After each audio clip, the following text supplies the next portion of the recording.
The Dolby Theater in Los Angeles had been dressed like a cathedral to cinema. Red carpets still glowing with camera flashes, chandeliers trembling faintly from the thrum of bass-heavy walk-on music, and 1,000 bodies packed into velvet seats, polished and perfumed. The air buzzed with champagne and ambition. This was the night the industry congratulated itself, and the host, a comic known for carving open egos with a smile, was its high priest. He strolled across the stage, tuxedo crisp, microphone glinting in his hand. His rhythm was rehearsed, every pause calibrated for laughter. The crowd leaned in, primed to laugh, eager to be part of the ritual. Then came the line. "Some actors defined cinema," he said, drawing out the words, his eyes sweeping the front rows. He smiled, sharp and cold. "And some, like Chuck Norris, defined bad cinema." The punch landed harder than any joke that night. The pause after it wasn't silence. It was a knife's edge. Then the room split open. Laughter. Loud, rolling, relieved laughter. Palms slapped together, some too eagerly, as though applauding would wash away any doubt about being in on the joke. A few stars even leaned forward in their seats, clapping like accomplices, faces gleaming on the overhead screens. The cameras cut fast, catching grins, open mouths, one actress whispering something into her date's ear with a cruel sparkle in her eye. The noise swelled, and yet it wasn't unanimous. Mixed in with the laughter was a faint, uneasy current. A smattering of people didn't clap, didn't laugh, just shifted in their seats. Their restraint, though, was drowned beneath the tide of mirth. The host basked in it, eyes closed for a beat, soaking in the cruelty disguised as comedy. And then the camera found him. Chuck Norris. Seated 3 rows back in the heart of the room, framed by men in tuxedos and women in shimmering gowns. His posture was upright, his chin neither lifted nor bowed. He didn't blink at the blow, didn't twitch a lip in annoyance or in forced humor. His face was still. A beard neatly trimmed, eyes steady, body unmoving, as though he hadn't even heard the words that made the theater quake. The laughter shifted for a moment, stuttering against the image of his calm. On the giant screens, the contrast was brutal. Around him, shoulders shook, people doubled over. But Norris looked forward, hands resting lightly on his knees. He didn't frown. He didn't smile.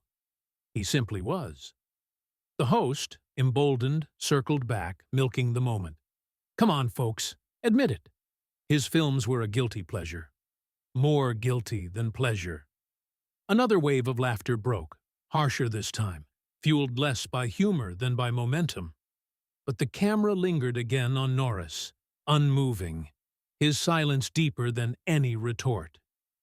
It wasn't indifference. It was judgment. And that was when the mood shifted, almost imperceptibly.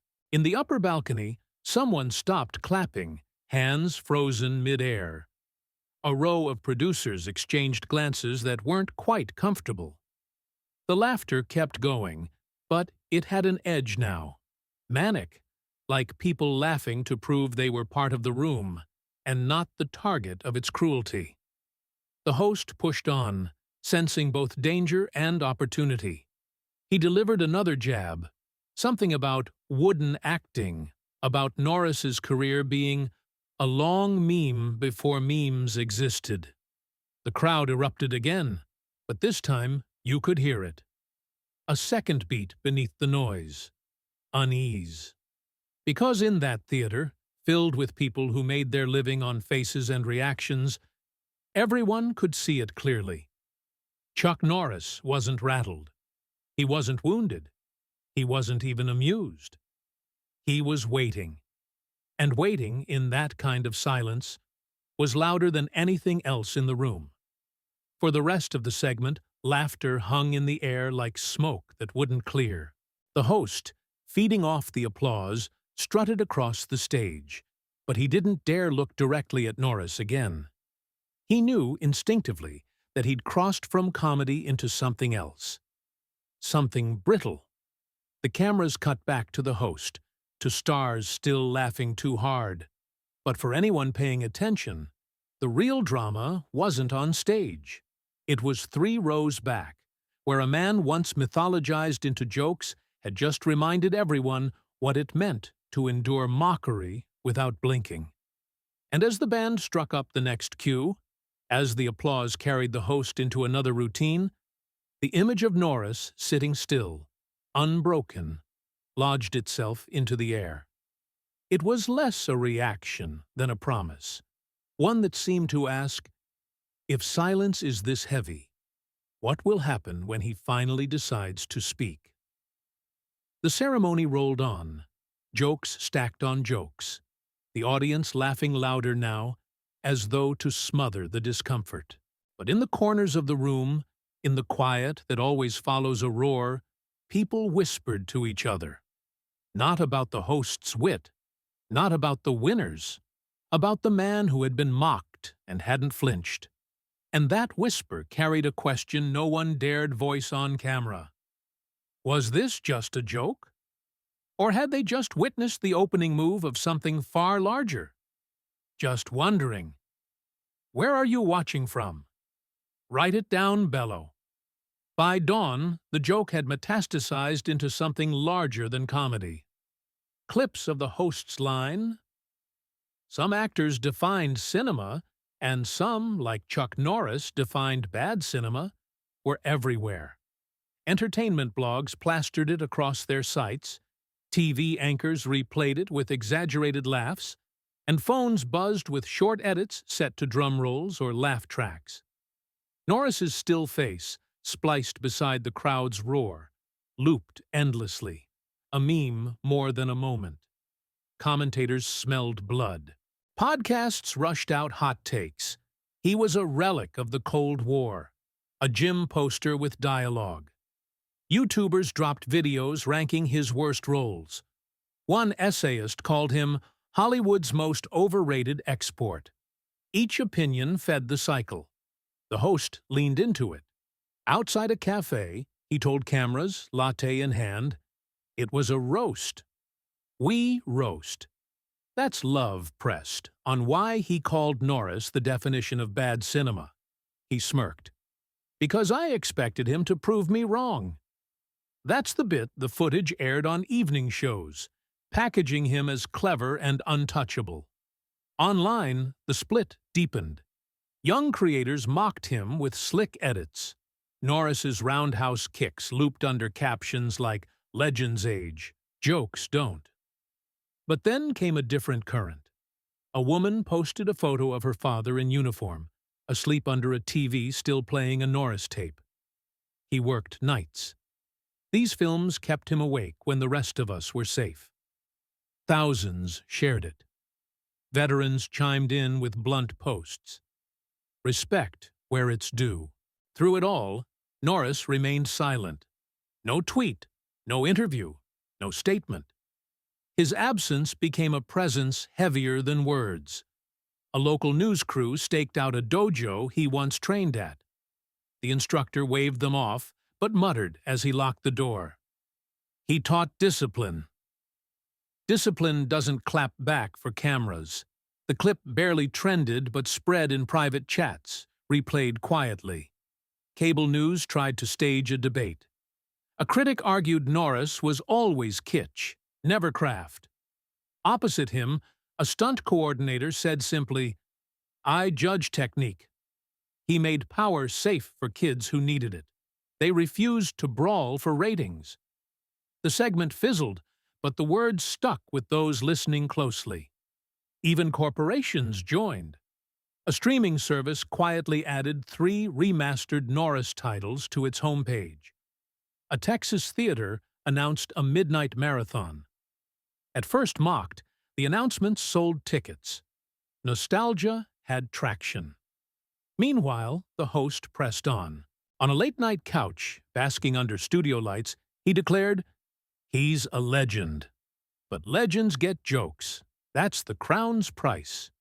Then, with faux generosity, if he wants to come on my show and prove me wrong, the seat's open. Applause followed, rehearsed and safe. Offline, things were raw. In traffic, a Marine veteran scrolled the clip, then set his phone face down on the passenger seat. "Say what you want," he muttered, "but those tapes kept me alive when nothing else did." He didn't post it. He didn't have to. By the second day, the moment had mutated into a cultural quarrel. Pundits pretended it was simple.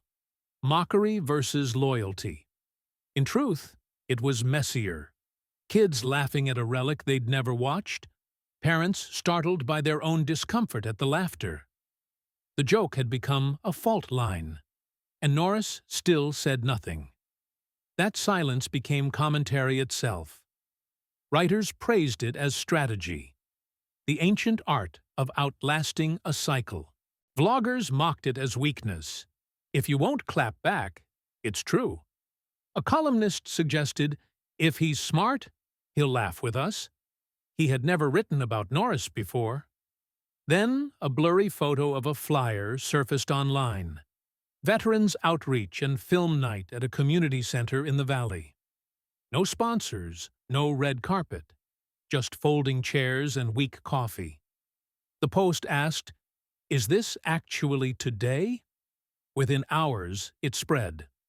By late afternoon, the parking lot outside the center was half full. Reporters set up tripods. Volunteers taped arrows for a line. Families in old T-shirts queued beside veterans in pressed caps. A boy clutched a VHS sleeve. A woman squeezed her daughter's hand. They weren't sure what they wanted. Defiance, apology, a story to tell. But they waited. Rumors swirled. He was already inside. He had canceled. The host's network had dispatched a crew to welcome him. The crew was real, branded lanyards swinging, cameras prowling. Inside, the air smelled of disinfectant and coffee. Metal chairs scraped. Flyers curled on a bulletin board. Peer support, Tuesdays, 7 p.m. Then, at the back, a door clicked. Conversations broke off mid-sentence. Chairs froze. The cameras turned in unison. If Chuck Norris walked through that door, the meme would end. Something else would begin. The handle turned again. The door swung open slowly, and for a breath the room held still, air tight as glass. Then a figure stepped through. It wasn't Norris. Not yet. It was 3 men in uniform. One with a stiff cap tucked under his arm, another with a service dog at his side, the third walking with the cautious dignity of an old injury. They paused, scanning the crowd, then made their way forward. The cameras swiveled, lenses narrowing, as if confused why the story had shifted. The men reached the front row and turned to face the audience. The tallest, a Marine with streaks of gray at his temples, cleared his throat. He didn't need a microphone. His voice had weight even frayed by age. "You laugh at him," he said, "but some of us are alive because we believed in the stories he told." The silence cracked. A ripple moved through the chairs, veterans nodding, civilians suddenly stiff, reporters scrambling to capture every word. The Marine lifted his cap, not in salute, but in emphasis. We didn't care if the acting was wooden. We cared that someone on screen told us we could be unbreakable. And when you're 19, in places where you don't know if you'll see 20, that matters. The younger people in the back, phones up, hesitated. The joke had been easy when it was just clips online. Here, with men whose hands still shook faintly from old battles, it didn't sound funny. The second man, the one with the service dog, spoke next. His voice was rough, the kind that didn't often ask for microphones. He gave me something to hold on to. You think memes kept me steady when my unit didn't come back? Number. It was knowing I had a picture in my head of a man who didn't quit. His dog shifted, pressing closer to his leg. A murmur of agreement rolled through the front rows. The audience was no longer passive. It had become a jury, and the verdict was shifting. Then, at the back of the room, the door clicked again. This time, the reaction was immediate. Heads whipped around. The camera rigs jolted. Even the veterans fell silent. Norris entered quietly. No entourage, no publicist, no handlers, just jeans, boots, and a jacket too plain for the cameras but too sharp to ignore. His beard caught the fluorescent light, his eyes scanning the room without haste. He walked not like a celebrity, but like a man who had carried himself through harder places than this. The audience exhaled as though they'd been holding breath for hours. Phones rose, flashes sparked, but Norris didn't acknowledge them. He moved steadily toward the front, the sound of his boots on linoleum louder than the chatter of lenses clicking. The veterans stepped aside, making space. Norris paused, nodding once to each of them, acknowledgement without words. He turned to the crowd. His hands remained at his sides. "I didn't come here for cameras," he said. His voice was low, unpolished, nothing like the booming soundtracks of his films. "I came here because when people put themselves between you and mockery, you don't leave them standing alone." The room froze. The line cut clean through the chatter, through the doubt. The host's crew in the corner shifted nervously, their lenses catching every twitch. For the first time in 2 days, Norris had spoken publicly. Not on Twitter, not through a manager, not on a stage built for applause. Here, in a community center that smelled of coffee and disinfectant, with folding chairs and cheap banners, he had chosen to answer. The veterans behind him stood taller, shoulders squared. One of them wiped a hand across his jaw, not hiding the shake. Norris let the silence settle. Then he added, "They call me a relic. Maybe I am. But if standing up when a man tries to humiliate you makes me old-fashioned, then I'll wear it." The crowd stirred, split down invisible lines. Some clapped instantly, unable to stop themselves. Others hesitated, torn between the safety of mockery and the weight of respect. A pocket of people tried to cheer ironically, but the sound faltered under the weight of genuine applause swelling from the front rows. The cameras caught it all, the fracture of a room, the split of a culture. The meme had turned into a standoff. Norris didn't stay long. He stepped down from the small platform, walked back toward the veterans, and shook each of their hands with a grip that lingered. The microphone strained to capture the brief words he exchanged. "Thank you." When he turned again toward the crowd, he didn't smile. He didn't scowl. He simply waited. The silence stretched until it snapped. Not with laughter, but with something heavier. A voice from the back shouted, "Respect!" The word echoed, picked up, multiplied. Soon the chant rolled through the room, uneven but undeniable. The host's crew lowered their cameras, faces tight. They had come for spectacle, for proof that the joke had broken him. Instead, they were filming something else, a fracture becoming a movement. Norris gave no closing line, no speech crafted for applause. He raised his hand once in acknowledgement, then stepped back through the door he'd entered.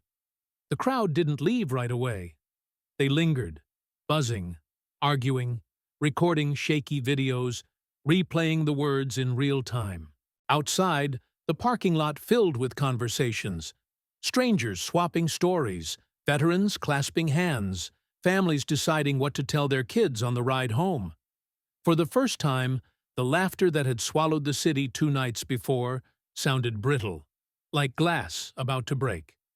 And the question followed everyone into the night. Had they just witnessed a man defending himself? Or the beginning of something larger? The story didn't cool, it calcified. Every network wanted a slice. Morning shows cued comedians to deliver easy riffs, each one trying to outdo the original host with sharper, crueler punchlines. Late-night writers mined the old VHS covers, dragging them into monologues as if recycling box art counted as wit. On YouTube, commentary channels traded in ridicule, screen-sharing Norris's filmography with sarcastic overlays. The meme before the meme.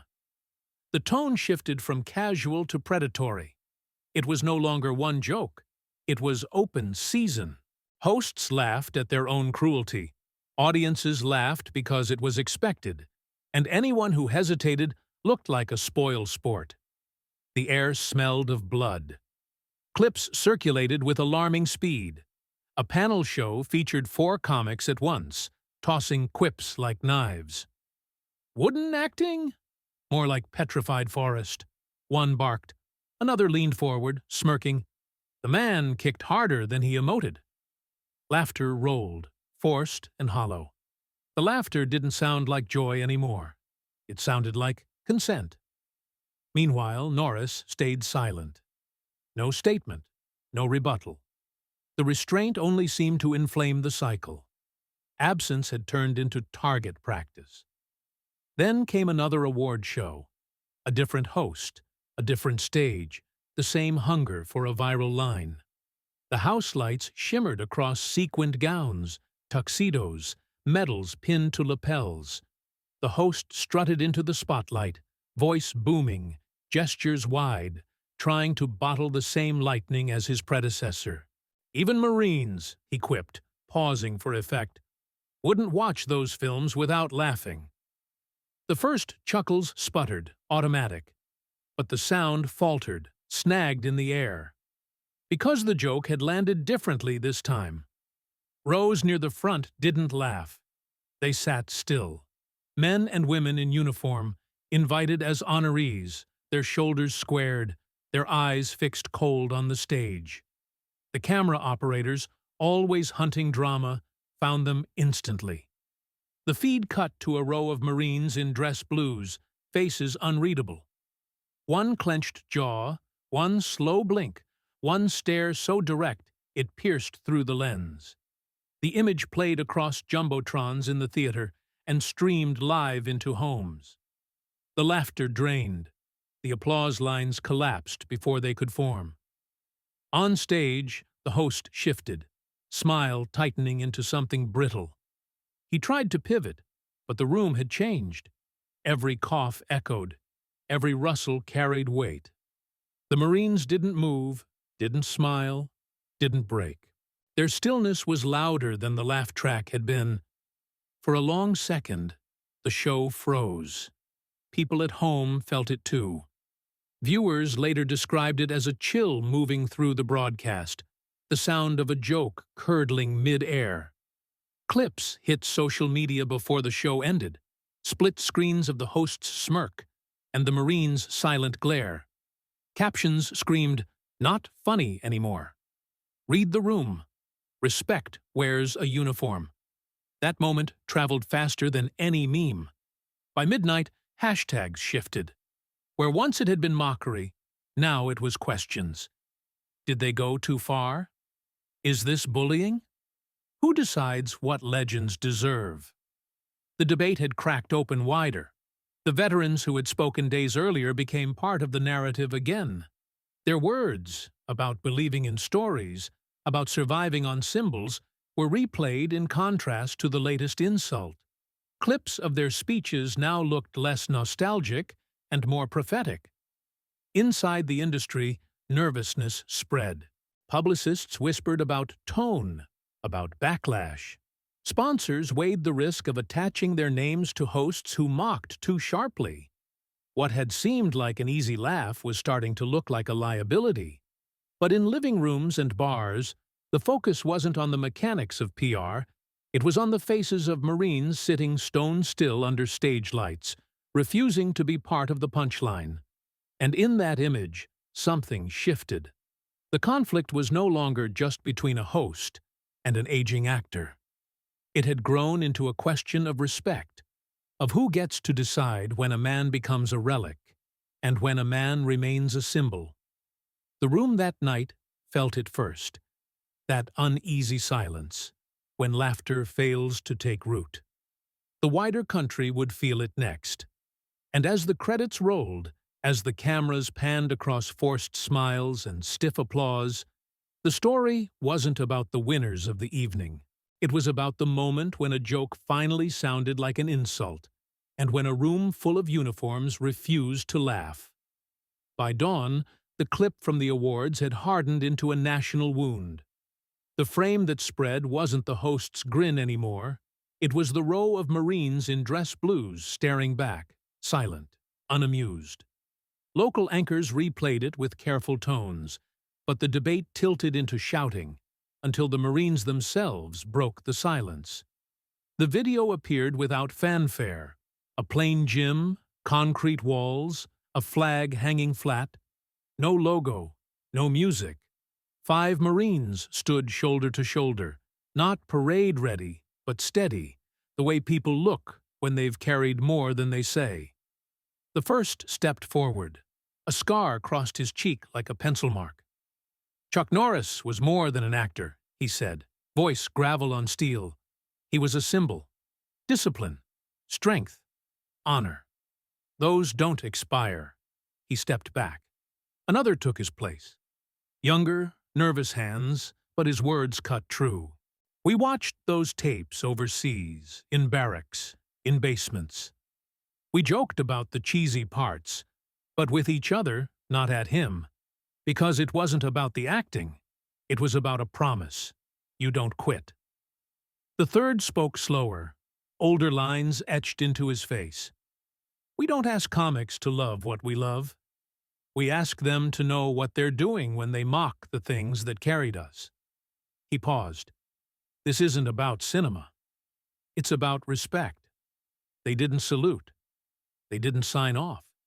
They just stood there, the flag behind them. The clip went everywhere, not through edits or memes, but as it was. People shared it in group chats, dropped it into comment threads, sent it to siblings at work. Underneath, the tone shifted. My dad kept those tapes in his patrol car. Those movies were Friday nights in the garage with my brother. I learned kata from a bootleg when I was 12. Kept me out of trouble. Nostalgia blurred into testimony. Newsrooms scrambled to catch up. Some comedians tried to keep swinging. He was a meme before memes, but the audience no longer laughed as easily. On one late-night show, a jab about Norris landed flat. The silence was so sharp, the host blinked twice, then moved on. Sponsors made quiet calls, maybe changed the material. Opponents argued the Marines were overreacting. Symbols don't deserve immunity, wrote one columnist. The piece trended, but most of the comments weren't agreement. They were people asking a sharper question. When did cruelty become comedy? Meanwhile, theaters reported sellouts of remastered Norris films.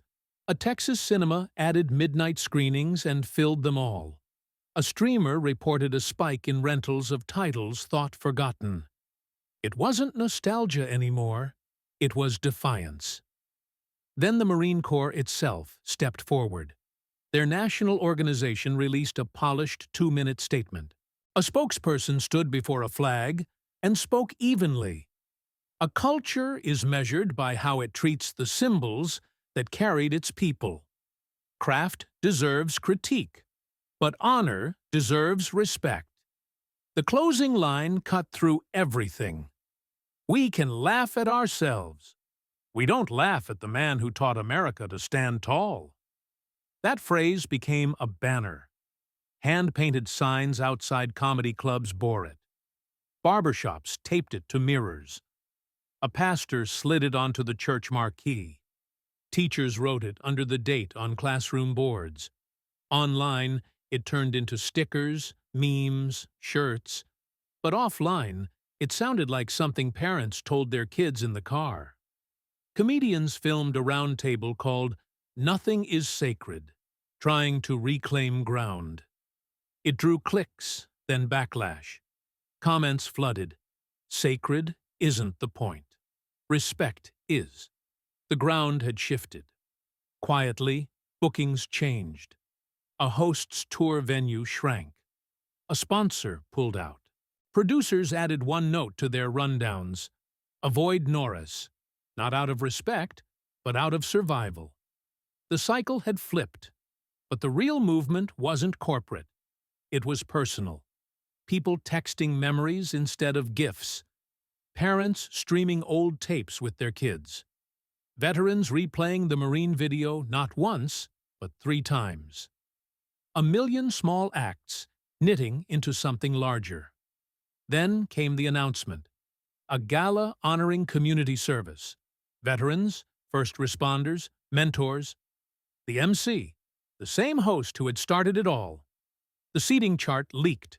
Front row, next to honorees, Chuck Norris. Rumors said the Marines from the viral video had RSVP'd too. Tickets vanished in hours. Comment sections turned electric. He won't show. He has to. Make him answer. He doesn't owe anyone anything. The night was framed like a showdown, but no one could script how it would unfold. In a dim control room, a producer looped the image of the Marines' faces, then cut to the stage where the host would stand. He deleted his cue card line. Some things, he realized, couldn't be contained by timing marks. 48 hours. A theater built for applause was about to be asked what, and who, it really applauded. And somewhere away from the cameras, Norris stayed silent, lacing his boots without posting a word. The theater glowed like a jewel box that night. Cameras lined the carpet, flashbulbs stitched the dusk into daylight.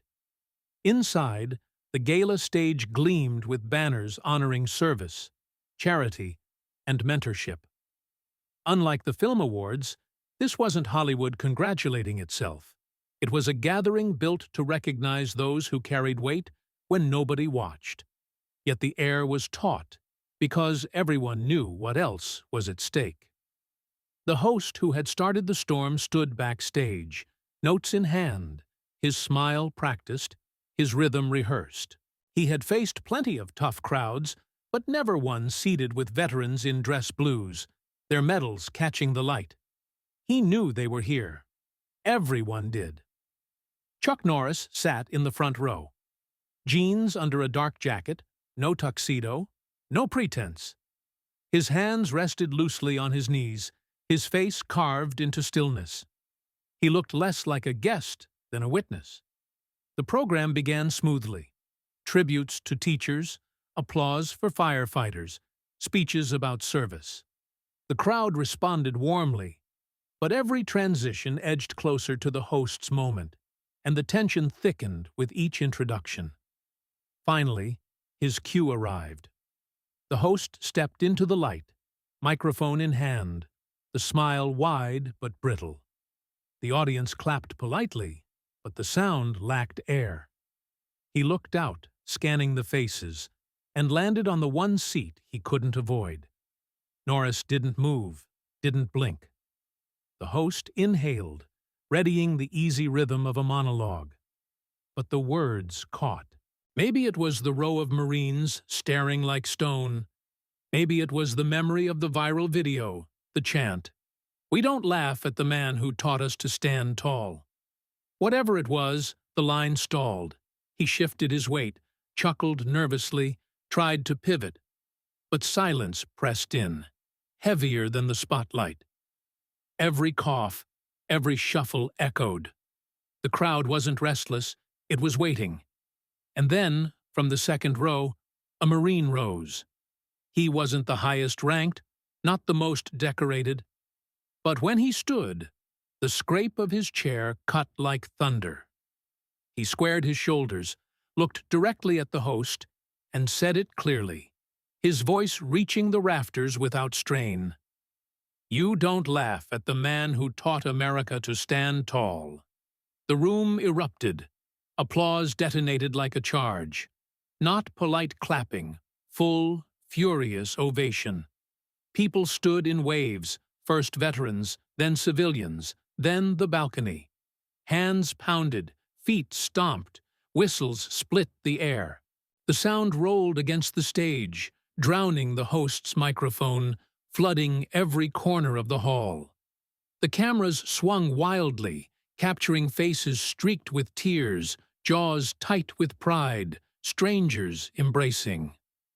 On the broadcast feed, producers cut desperately between angles, but the story was uncontainable. It wasn't the host anymore. It wasn't even the Marine. It was the crowd itself, choosing. The host froze, mic lowered. For once, he had no line, no rescue. He glanced at his notes, then let them fall to his side. He smiled weakly, but no one looked. The focus had shifted completely. Norris remained seated through the storm. He didn't lift his arms, didn't wave, didn't claim the moment. But for the first time in weeks, the corner of his mouth bent into the smallest smile. It wasn't triumph.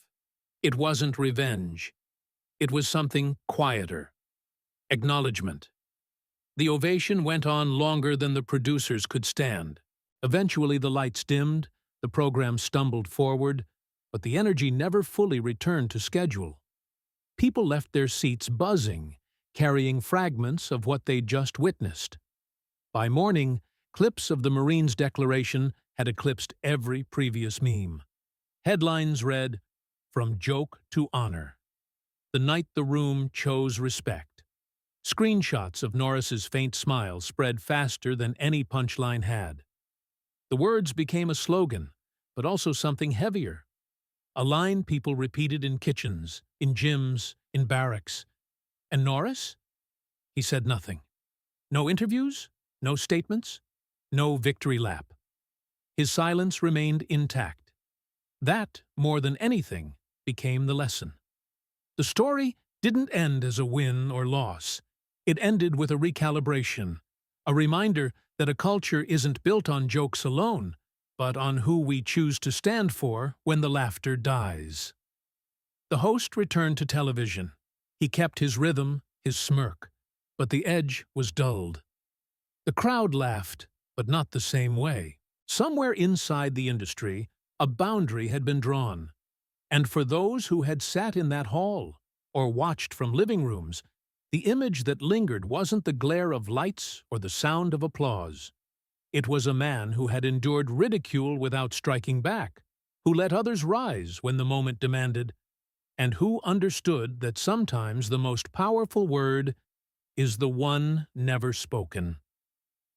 That night ended with Norris walking out as quietly as he had walked in.